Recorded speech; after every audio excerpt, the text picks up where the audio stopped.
Hadirin Bapak Ibu yang berbahagia, ada kisah yang pernah diceritakan oleh sahabat Nabi yang mulia Utsman bin Affan. Dia menceritakan dahulu sebelum mereka ada seorang laki-laki yang ahli dalam beribadah. Biasanya orang ahli dalam beribadah itu disebut dengan istilah al-abid.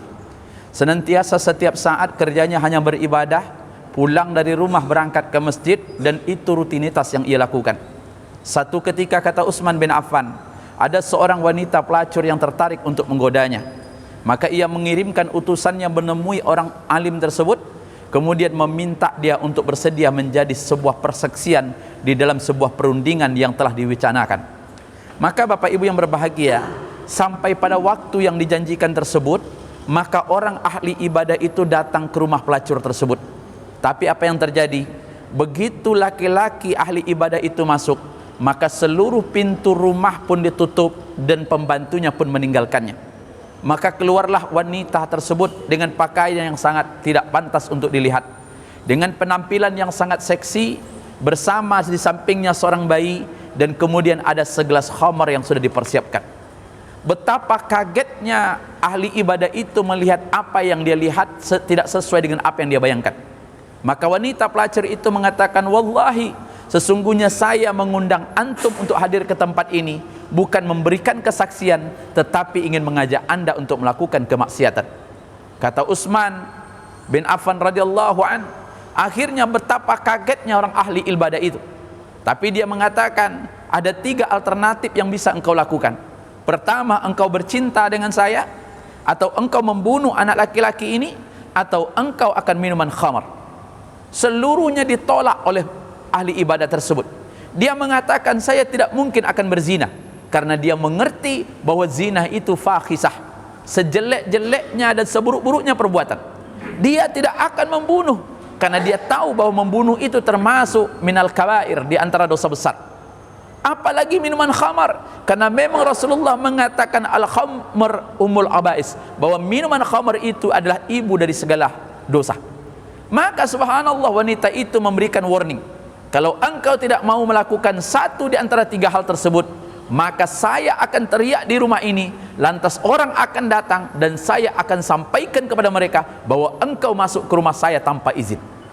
Di dalam kepanikan tersebut, maka Utsman bin Affan radhiyallahu an mengatakan, laki-laki ahli ibadah itu memilih dalam pikirannya, yakni yang teringan di antara yang terberat.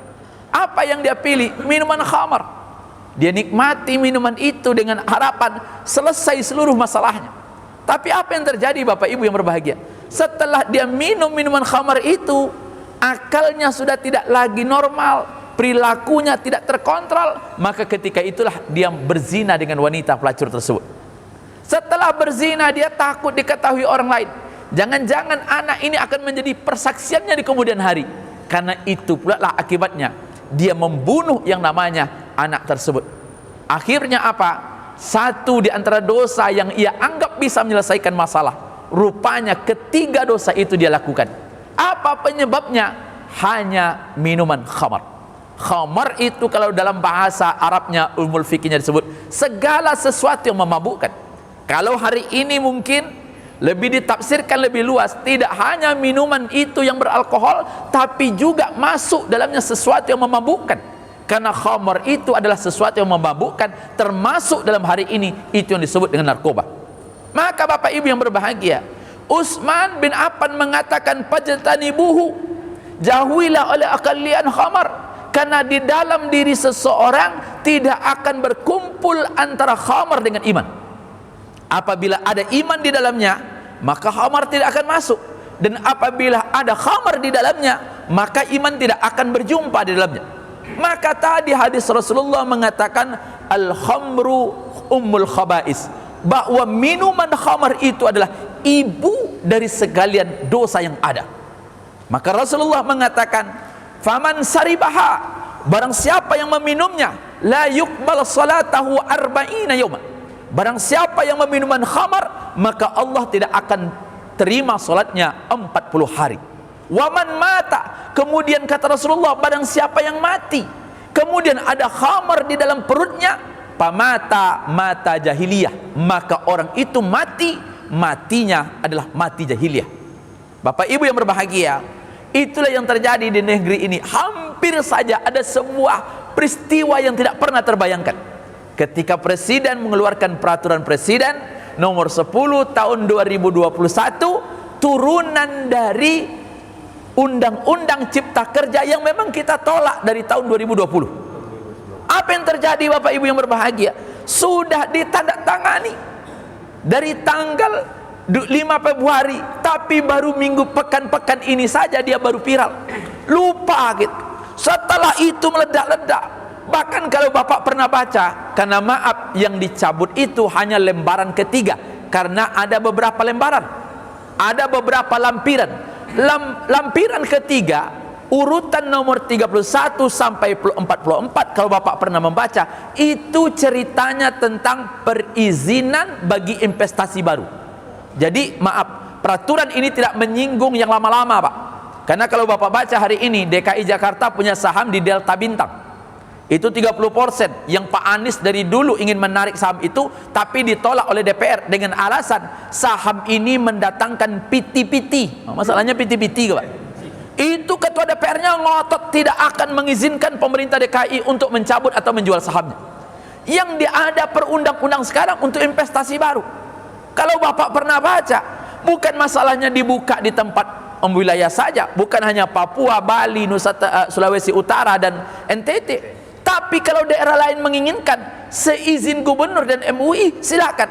Tapi kalau Bapak baca lagi di nomor pasal 44 dikatakan perusahaan khamar boleh membuat distributor di mana saja dia berkehendak selama dengan jarak 1000 meter dari pendidikan atau lembaga pendidikan dan masjid. Subhanallah, saya ada gegar juga nengoknya, Pak. Saya baca itu luar biasa. Tapi alhamdulillah, coba maaf, dibawa dengan kehidupan kita Indonesia yang religius dengan negara Filipina. Filipina itu mayoritasnya adalah orang Nasrani. DPR-nya membuat undang-undang keluarga berencana, tetapi begitu dibuat oleh DPR-nya undang-undang, ditolak oleh presidennya, Pak. Alasannya apa? Kalau undang-undang ini saya tanda tangani, maka nanti yang mengamuk adalah orang-orang gereja. Takut presidennya dengan para pendeta, Pak. Di Indonesia, subhanallah, 280 juta orang kita. Bahkan maaf, di mana ada Pak Presiden di situ ada kiai, tidak nyangkut sedikit pun kiainya, Pak. Subhanallah. Maka dikatakan menjadi sumber dosa. Termasuk kita yang kadang-kadang maaf, wakil presiden kemana dia? Padahal Pak Presiden mengatakan saya tidak dibawa-bawa. Kasihan Pak, kalau awak lah tutuku memang tidak dibawa orang lah, Pak. Nah, itu nasib tuh, Pak.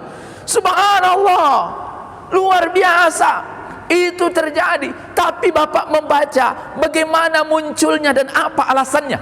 Ada namanya Badan Koordinasi Bagian Investasi. Dikemukakan mengapa itu mereka inginkan. Satu, dia katakan kalau dibukanya investasi atau investor akan datang, maka banyak tenaga kerja, ujung-ujungnya duit masuk. Yang kedua, dia katakan ini juga akan menjadi bagian dari kearifan lokal. Mereka menyebutkan bahwa 4 provinsi itu menjadikan minuman itu kebiasaan, tetapi nyatanya orang Papua menolak, Pak. Subhanallah, bayangkan. Belum lagi dia katakan kalau ini dibuka, maka akan pertumbuhan ekonomi pariwisata dengan begitu banyak. Kita lupa, maaf, apa yang pernah dilakukan oleh Central Indonesia Policy, membuat riset, dikatakan tahun 2014 sampai 2018 jumlah orang Indonesia yang mati karena minuman beralkohol itu 549 orang. Itu riset mengatakan. Dijawab pula oleh kawan tuh, karena mereka mati tidak izin, maka kita buat alkohol biar matinya pakai izin. Kan utak lah usak, Pak. Ini gimana ceritanya? Subhanallah, luar biasa. Syukur alhamdulillah Presiden mencabut lembaran itu, tetapi Presiden tidak mencabut peraturan Presiden yang lain. Saya tidak tahu karena belum baca, karena memang begitu saya baca, saya cari pasal mana yang berbicara tentang investasi minuman keras, alkohol dan anggur dan sebagainya. Tapi paling tidak hari ini Bapak Ibu yang berbahagia, mari kita sama-sama, anak-anak kita, Pak, undang-undangnya, peraturannya telah dicabut. Wallahu alam, mana tahu nanti ada undang-undang peraturan berikutnya. Tapi anak-anak kita, subhanallah, hari ini khamar itu bukan hanya dalam bentuk minuman. yang paling berat hari ini adalah narkoba. Narkoba tidak hanya masuk ke kampung, Pak, mulai kampung yang jauh sampai ke kampung dalam, penuh tuh, Pak. Tidak percaya apa, pergilah kampung tuh, mulai yang di luar sampai yang ke dalam, mulai dari Jalan Yosudarso sampai Jalan Pangeran. Aduh tuh, Pak, anak-anak kita itu, maaf, kadang-kadang kalau boleh saya ngomong, lebih mudah mencari sabu-sabu ketimbang nak membeli onde-onde, Pak. Di sekeliling sini, subhanallah, di depan mata kita nggak bisa kita berbuat apa-apa. Subhanallah, berapa banyak yang telah ditangkap, barang-barang tersebar. Mengapa? Itu tidak berizin. Apalagi kalau khamr itu sudah diizinkan, kiamat. Ini mungkin doa-doa kita semua. Saya terus berharap kemudian muncul di media sosial teks tentang tidak menyetujui Perpu tentang miras itu luar biasa, dan alhamdulillah suara-suara kita yang berdoa kepada Allah, akhirnya malaikat bisa juga masuk istana, Pak. Nah, dengan itu maka dicabut, dan setannya agak nyingkir sedikit. Masya Allah, saya sempat juga membaca, Pak, dari anak-anak kita yang nyeleneh pemikirannya. Dia katakan, mari kita coba dulu, besok kalau tidak berhasil baru kita cabut. Barang kalau sudah diizinkan, subhanallah, itulah pemikiran-pemikiran. Dan alhamdulillah saya yakin dalam hal ini kita jernih melihat, memang diakui oleh Pak Ma'ruf, saya tidak dilibatkan. Satu sisi saya prihatin, mengapa ulama yang ada di istana kok tidak dilibatkan? Padahal maaf, ketika tanggal 25 Januari, ketika launching gerakan wakaf nasional, itu Pak Kiai yang bicara. Pas Homer, tak kemana-mana Pak Kiai. Jangankan disaksikan, menengok tanda tangan saja tak. Ibu nasib. Itulah, maka bapak-bapak besok jangan jadi wakil presiden bapak lagi, tidak dipakai orang, Pak. Mudah-mudahan ada manfaatnya. Assalamualaikum warahmatullahi wabarakatuh.